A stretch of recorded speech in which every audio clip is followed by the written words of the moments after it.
আসসালামু আলাইকুম। Crown cement সকালের খবরে আমন্ত্রণ জানাচ্ছি আমি খুরশেদা কাকলি। মৌলভীবাজারে টানা কয়েকদিনের বৃষ্টি ও পাহাড়ি ঢলে মনু প্রকল্পের অধীনে কাওয়াদিঘি হাওরে তলিয়ে গেছে পাকা ও আধা পাকা ধান। অন্যদিকে নাটোরে আত্রাই নদীর পানি বেড়ে চলন বিলের বড় ফসলের মাঠে ঢুকে পড়ায় একমাত্র ফসল বাঁচাতে মরিয়া হয়ে উঠেছে চাষিরা। মৌলভীবাজার সদর উপজেলার কাওয়াদিঘি হাওরের কৃষকদের জমির বোরো ধান সপ্তাহের অধিক সময়ে তলিয়ে থেকে পচে যাচ্ছে।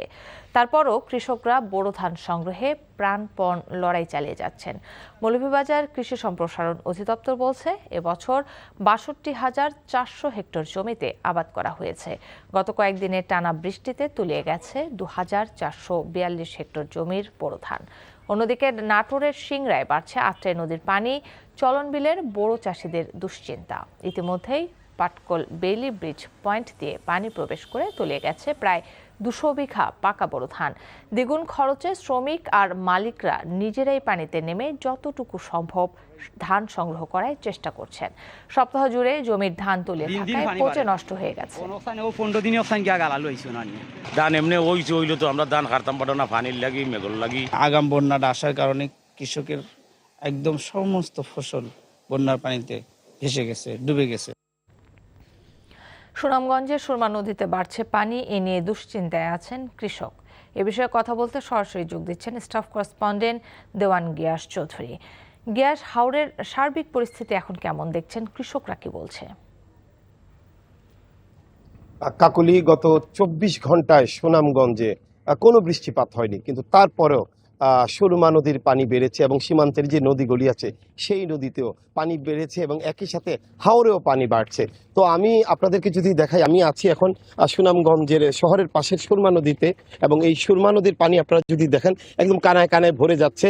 গত ২৪ ঘন্টায় বৃষ্টিপাত হয়নি, তারপরেও কিন্তু এই সুরমা নদীর পানি বেড়েছে। আমাদেরকে পানি উন্নয়ন বোর্ডের যে তথ্য বলছে, সেই তথ্যে বলছে এখন পর্যন্ত গতকালকে বৃষ্টি না হওয়ার পরও ২ সেন্টিমিটার সুরমা নদীর পানি বেড়েছে এবং এখনও যে সুরমা নদীর যে বিপদসীমা তার থেকে ১.৬ সেন্টিমিটার নিচ দিয়ে প্রবাহিত হচ্ছে। তো কাকলি, সুনামগঞ্জে বৃষ্টিপাত গতকালকে থেকে কিছুটা রোদ উঠেছিল।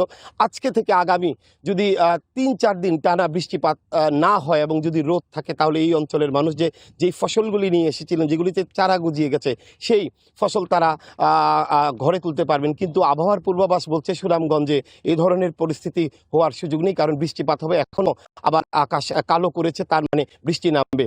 তো কাকলি, আজকে আমরা খবর পেয়েছি সুনামগঞ্জে আসছেন ২ জন মন্ত্রী, কৃষি, মৎস্য ও প্রাণী সম্পদ মন্ত্রী মোহাম্মদ আমিনুর রশিদ, দুর্যোগ ব্যবস্থাপনা ও ত্রাণমন্ত্রী আসাদুল হাবিব দুলু এবং প্রধানমন্ত্রীর উপদেষ্টা রাশেদ আল মাহমুদ তিতুমির। ওনারা সুনামগঞ্জে ৩ জন আসছেন এবং সুনামগঞ্জের যে আপনারা জানেন যে ক্ষয়ক্ষতি হয়েছে, ব্যাপক ক্ষয়ক্ষতি হয়েছে, এবং এই ক্ষয়ক্ষতি দেখবেন এবং তারা দুপুরে ত্রাণ সামগ্রী বিতরণ করবেন। কাকলি, আমি আরেকটি বিষয় বলে শেষ করতে চাই যে এই অঞ্চলে জানেন আপনারা একটি মাত্র ফসল, এই ফসলের উপরেই নির্ভরশীল সুনামগঞ্জের প্রায় ৩ লাখ কৃষক পরিবার। কিন্তু এই 3 লাখ কৃষক পরিবার এখন হুমকির মধ্যে রয়েছেন, কারণ তাদের কোনো ধান এখন পর্যন্ত তুলতে পারেনি। আমরা কৃষকদের সাথে কথা বলেছি, কৃষকরা বলছেন তাদের 2/3 মানে 3 ভাগের 2 অংশ ধান এখনো পানি নিয়ে আছে। তো এরকম একটা অবস্থা, এবং যেই ধানগুলি নিয়ে এসেছেন সেগুলিও চারা গজিয়ে গেছে। তো মূল কথা বলতে যে হাওর ভালো নেই, হাওরের যে পরিস্থিতি সেগুলি ভালো নেই। তো কাকলি, এই ছিল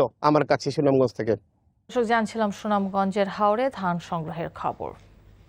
সকালের খবর এটুকুই। এই খবরের ভিডিও সহ আপডেট জানতে ভিজিট করুন এনটিভি অনলাইন www.ntvbd.com। এছাড়াও এনটিভির জনপ্রিয় সব অনুষ্ঠান ও খবরের আপডেট জানতে ভিজিট করুন আমাদের ইউটিউব ও ভেরিফাইড ফেসবুক পেজ। 12টায় মধ্যাহ্নের খবর দেখার আমন্ত্রণ রইল। সাথে থাকার জন্য ধন্যবাদ সবাইকে।